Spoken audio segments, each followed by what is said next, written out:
북한과 러시아의 밀착에 세계가 주목하고 있습니다. 중국은 이건 어떻게 볼지, 우리는 또 어떻게 대응하는 게 좋은지 전문가와 함께 짚어보겠습니다. 통일연구원의 조한범 선임연구원이 전화로 연결되어 있습니다. 나와 계시죠? 네, 안녕하세요. 네. 일단 김정은 위원장의 며칠 동안의 일정 중에 가장 눈에 띄었던 게 어떤 거였습니까? 지금 9월 10일 날 오후에 평양 출발해서 9월 17일 날 이제 블라디보스톡을 출발했으니까 아마 이제 하루 이틀 지나면 평양에 도착할 것 같아요. 예. 그러니까 한 열흘이고 러시아에 있는 시간만은 5박 6일이지만 실제로 그 방문한 도시는 3개밖에 안 돼요. 예. 그 바스토치니 우주발사장, 그 다음에 꼼소몰스크 나무레, 그 다음 블라디보스톡 이 3곳인데 우주발사장은 뭐 우리가 알다시피 로켓을 상징하는 데고 꼼소몰스크 나무레는 이제 러시아 첨단 전투기 조립 공장이었고요. 예. 블라디보스톡에서도 공군기지와 태평양 함대를 방문했거든요. 이거 외에 이제 뭐 발레보고 극동 연방종합대학, 뭐 수족관, 뭐 이 사료공장 같지만 이건 뭐 그냥 일종의 그 덤이었던 것 같고요. 그러니까 철저하게 군사 네. 분야에 그 치중된 그 방문이었다 이렇게 볼 수 있죠. 예. 그 사실 이 두 정상의 만남이 있기 전에 전문가들이 인터뷰해 보면 이전에는 정상의 어떤 그 공동 발표나 이런 게 없었기 때문에 이번에는 혹시 있을 수도 있겠다라고 전망하시는 분들이 많았거든요. 근데 이번에도 어떤 공동 발표나 선언 같은 게 없었어요. 이건 어떤 미국으로부터 어떤 불확실성을 좀 주기 위한 그런 걸로 봐야 될까요? 일단은 뭐 아무런 서명도 없었다 그러지만은 그러기에는 그 양측 진용이 상당히 특히 이제 북한 측 군부 진영이 상당히 화려했거든요. 예. 그러니까 2명의 원소가 다 갔죠. 박정천, 리병철. 예. 그다음에 국방상도 갔고 해군 공군 사령관도 갔고 그다음에 군수공업부장도 갔거든요. 그렇게 보면 완전한 이 군사협력 진영이었고 그다음에 지금 뭐 푸틴 대통령은 인공위성 발사, 정찰위성 발사 지원하겠다고 그랬고 또 이제 크렘린 측에서는 공개할 수 없는 많은 민감한 분야에 협력을 하고 있다 이런 얘기를 했거든요. 예. 거기다 라브로프 외무부 장관은 어떻게 말했냐면은 제재는 안보리가 한 거다. 안보리에 항의해라. 예. 우리는 북한과 협력할 거다. 이 얘기를 모두 종합을 해보면 상당히 많은 군사협력에 대해서 합의를 한 것 같고요. 예. 그러나 북러 간의 군사협력은 그게 어떤 거든 간에 그 대북 제재와 유엔 결의 또 서방 자체의 우크라이나 전쟁에 대한 대러 제재에 다 위반되는 거거든요. 그러니까 서명을 안 했다고 하는 게 더 이상한 거고 그 말은 상당히 많은 분야에서 심도 있는 논의와 합의가 도출되었을 개연성이 있지만 공개할 수는 없었다. 이런 정황이 뚜렷해 보이네요. 네. 어떻든 세계가 좀 우려를 할 정도로 북한과 러시아가 밀착을 하고 있는데 중국은 지금 이런 상황을 어떻게 보고 있을까요? 중국은 일단은 한 발 물러서 있습니다. 뭐 좀 전에 보도된 것처럼 예. 지금 왕이 부장이 중러 정상회담을 위해서 러시아와 접촉을 하고 있지만 예. 그러나 김 위원장의 방러 전에도 중러 간에는 뭐 매년 합동 군사훈련까지 바스톡이나 잡바드 같은 해왔거든요. 그리고 중러 밀착은 일종의 뉴노말인 상황이어서 꼭 이번과 결부시킬 필요는 없는 것 같고요. 예. 다만 중러의 만남과 북러의 만남은 다르거든요. 예.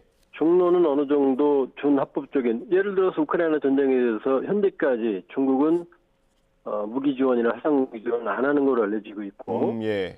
어느 정도 정서적인 동조는 하지만 행동으로서는 중립을 지키고 있거든요. 그러나 이 북러간은 사실은 일종의 문제아들끼리의 만남이거든요. 예. 근데 이제 북중러 연대에 대해서 우려를 하지만 중국의 딜레마는 러시아와 북한은 국제 공급망에서 거의 퇴출된 상황이지만 예. 중국은 국제 공급망의 핵심이거든요. 그러니까 이 두 불량 국가 둘과 연대를 안 할 수도 없는데 한미일 대 북중러 또 너무 깊숙이 가버리면은 미국과 서방으로부터 공적으로 몰릴 수 있거든요. 예. 그러니까 이번 김 위원장 방문에 대해서도 중국 당국이나 매체들이 상당히 간략하게 평가 없는 중립적인 보도만 해왔거든요. 그러니까 일단은 현재의 수준에서 봤을 때는 중국은 북중러 특히 이제 중러 연대를 기반으로 전통적인 중러 관계를 가지고 있지만 예. 그러나 강력한 북중러 연대로 가기에는 아직은 중국은 여러 가지 면에서 러시아와 북한과 다른 입장에 있다. 그 향후 사태의 진전에 따라 달려있다 이렇게 봐야죠. 예. 지금 북한이 이렇게 러시아 쪽에 밀착하는 건 원래 중국과 또 가깝게 보였던 게 사실인데 러시아에 밀착하는 건 어떤 북한 나름대로 좀 외교를 한다 이렇게 볼 수도 있는 겁니까? 일단은 이제 북중 관계는 상수죠. 지난해 북한 대외 교역의 약 96에서 7%가 중국이거든요. 네. 그러니까 뭐 북중 관계를 빼놓고 북한의 행동을 말할 수는 없고요. 그러나 이제 북중 관계에서 메워지지 않는 부분들, 목마른 부분들이 있거든요. 예. 중국이 그렇다고 해서 뭐 북한을 전적으로 생존을 책임질 수는 없는 거고. 예. 지금 러시아는 우크라이나 전쟁에서 북한산 탄약이 아주 절실하고 북한은 받을 게 많아요. 예. 러시아는 비료 수출국, 석유 수출국, 식량 수출국인데 이 세 가지가 북한이 가장 절실한 거거든요. 여기다 뭐 정찰위성 뭐 혹은 로켓 같은 거 구형 기술 일부라도 뭐 첨단 기술은 뭐 주긴 힘들 거고요. 일부라도 주면 도움이 되고 그 다음에 거의 뭐 괴멸 상태라고 볼 수 있는 공군이나 해군력 재건에 러시아가 가지고 있는 구형 재고들도 상당한 도움이 되거든요. 예. 그러니까 북러 간의 우크라이나 전쟁, 그 다음에 북한의 대북 제재라고 하는 고립, 이 두 국면이 절묘하게 맞아떨어져서 전략적으로 서로 도움이 되는 그런 이제 일종의 상황극이 연출됐다 이렇게 볼 수 있죠. 그 오늘 중국의 왕이 외교부장이 모스크바를 방문한다고 합니다. 이거는 앞에 있었던 김정은 위원장의 방문과 연결이 돼 있는 일정으로 볼 수 있습니까? 그건 이미 예정이 돼 있는 거고요. 그러니까 미국 바이든 정부, 트럼프 정부 때부터 시작된 중국 고립 작전, 예. 이게 이제 바이든 정부에 와서 계승이 됐고 우크라이나 전쟁으로 중국과 러시아에 대한 미국 중심의 서방 대립 구도가 형성이 되어 왔거든요. 예. 그러니까 여기에 대응하는 중러 공동전선은 사실 역사가 오래됐습니다. 꽤 오래됐고 거의 한 뭐 미국의 아시아 중심 정책 오바마 때부터 이미 중러의 밀착은 이어져 왔거든요.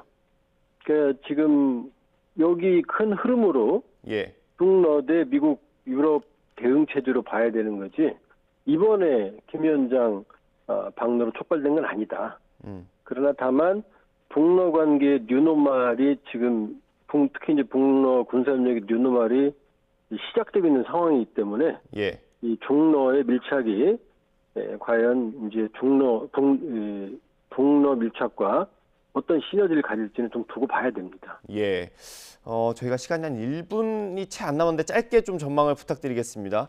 미국이 최근 중국과도 좀 관계가 풀리는 것 같은 분위기가 좀 연출되고 있지 않습니까? 혹시 뭐 정상회담 같은 게 열릴 가능성도 있다고 보십니까? 예, 뭐 외교는 항상 열려 있으니까요. 이 미중 정상회담도 가능하고 또 경우에 따라서는 뭐 북중 정상회담도 가능하고 모든 가능성은 열려 있는 상황이고 그러나 미국과 중국 대립, 미국과 러시아 대립 이런 큰 그림의 근본적인 지형은 뭐 바뀌기는 어려울 겁니다. 알겠습니다. 오늘 말씀은 여기까지 드려야 될 것 같습니다. 통일연구원 조한범 선임연구위원과 함께했습니다. 감사합니다. 예, 고맙습니다.